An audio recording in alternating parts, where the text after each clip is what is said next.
What's up, ladies and gents? Pakulski coming back at you, pulling this question straight off my Facebook. This is a great one.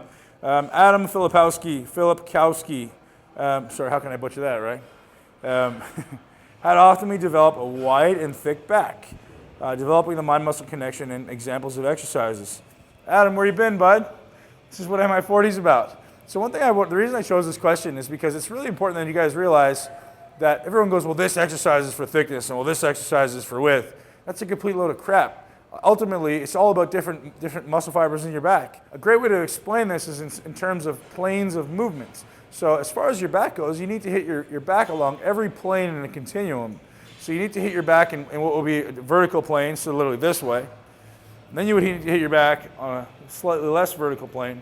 And then everywhere, literally along this entire continuum, to hit every muscle in your back. So the thing that most people neglect is this, right? Most people never get in this position because anything they do that's in this position, whether it be a pull down or a pull down, they end up doing this. So they're completely neglecting this vertical position, which is why most people neglect to get certain development of their back. So the best exercise for you is to do the exercise that you've never done or the exercise that you don't do often. So for most people, my suggestion is to really try to get in this plane. It's really uncomfortable, and the way you do it is you actually make sure your abs are engaged, because if you're doing this and your abs aren't engaged, your lower back's going to hyper arch, and you're going to end up being in the exact same position. So keep your abs engaged, get to a position of full shoulder flexion, and try to maintain that plane during an exercise, or this plane, without doing this. So that completely changes it. A lot of other people have a really bad time with external rotation. So, literally turn your hands so your palms are up, and try to do exercises back here.